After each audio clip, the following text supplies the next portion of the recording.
You started out, I think, in Cheech and Chong movies. Is that right? Didn't you? Yeah. I did a couple of Cheech and Chong movies because I went in and auditioned for Cheech, and I played him like Charlie's Angels on my guitar, which is like, you know? He hired the band to be in Nice Dreams, and I was in, I can't even remember the name of the last one because they changed it, but it was one of their older ones.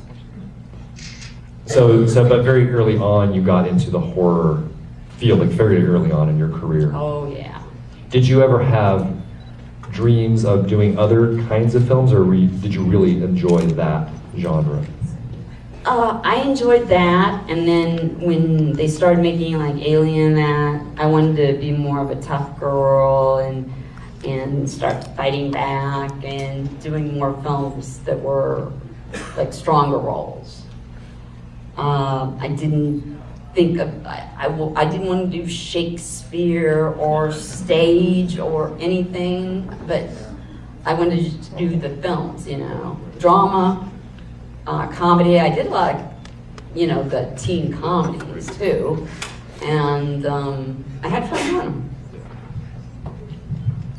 So I also wanted to ask you a little bit about what you think distinguishes you from, well, not maybe distinguishes you, but how you feel the Scream Queens of, say, the 80s and the 90s maybe compare to Scream Queens today, or women working in the industry today. Do you think the industry's changed a lot for women?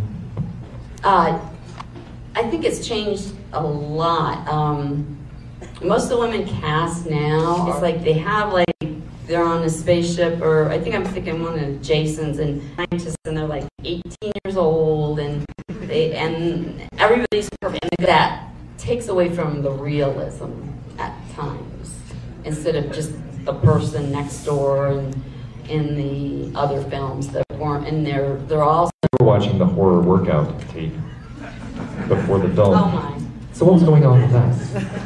That was a crazy, weird idea that Ken Hall and I had when we were doing Murder Weapon, and we thought it would be fun to do an exercise video like Jane Fonda did, but you know, since it's really, horror films are hard to work on. I mean, you're running, you're like, you know, heavy things you're doing, you know, so I thought, I'm gonna do something, you know, just in, you know, in this great graveyard. And we brought the porta potties in, and everybody's in, you know, a lot of zombies we had all made up, and it's like, we were up there, it's very secluded, and we'd gotten maybe half filmed of that part.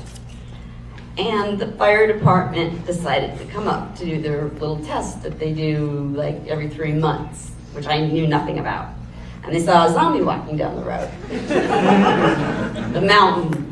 And we're like, uh-oh, we're doing a student film, and I'm like trying to like stall them, you know, saying, isn't that the, you know, Mark and here, you know, and just trying to throw them off, and we're like, keep filming, you know. And then what was really bad is Entertainment Tonight and E came to interview us.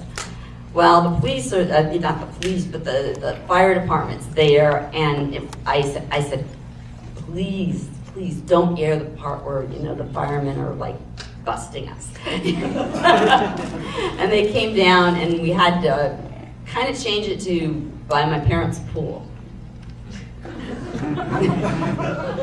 Downgrade. So do you think that the workout itself is medically sound? Because I was really plugging the DVD, that people should get that DVD, and if they go home and do that workout, is it going to help?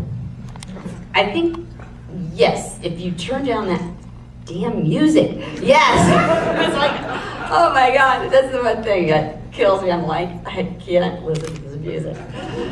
But I think it hasn't killed anybody yet. So. And if they die, they'll come back as a zombie, and so it's fine. Yeah. Yes. Oh yeah. It's a bad curse, but you do. I want to ask you one other thing, maybe before we open it up. I also mentioned that you are an author. in addition to many other things you do, and you were nominated for a Bram Stoker Award this year for your short story, The Wizard of Ooze. Ooze. So is that an area that you're looking to get more into, the writing? Oh yeah, I'm interested in all of it, the producing, which I've done. I like coming up with the ideas. It's to me just since being in B movies a lot, you do learn to do everything. I think I could do a film rather well.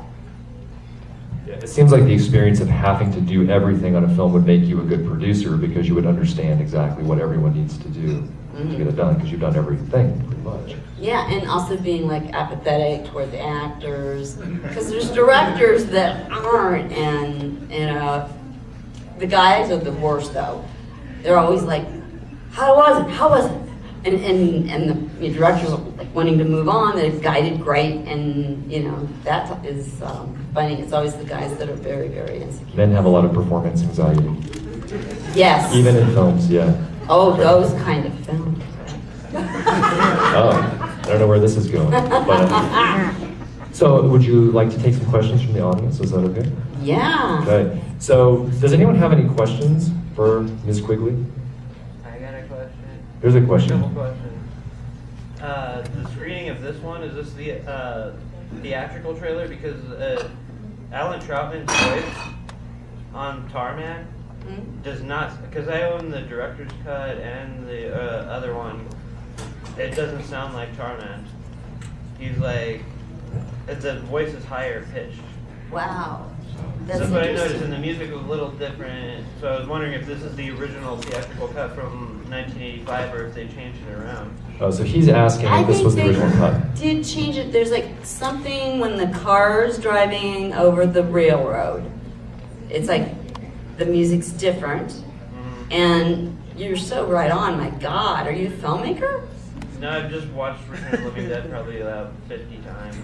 Wow. But yeah, I think this is the not the director's cut, but I think it was the theatrical cut. I think this print is probably close to an original print, I think, from when it first played in the 80s. Yeah. Are there any other questions for Linnea?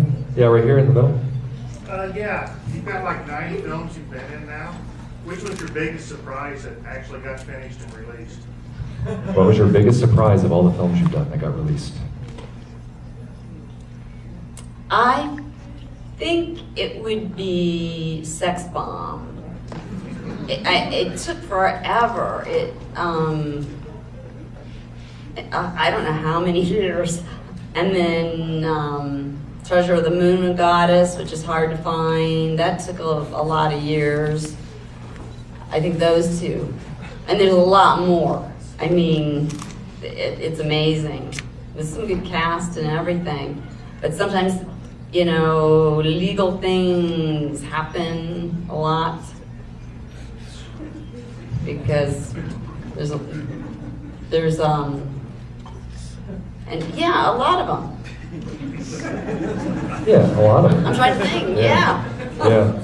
And I would imagine that with a lot of those early films particularly, you probably didn't get paid a lot to be in those films. And you certainly are probably not seeing residuals from a lot of those films. Not the David Dakota, Sorority Babes, or the Hollywood Chainsaw Hooker ones, no. So it's nice when, I used to, which is fun to do, but it's not really me, but I used to be the close-up toothpaste girl, and I made a lot of money on it. So toothpaste commercials are more lucrative than horror. Yeah. It's a shocker. I know, you go to New York one day, and they look in your mouth, and then you're like, doing it, and you get a lot of money, and no brain or be buried, but that's no fun.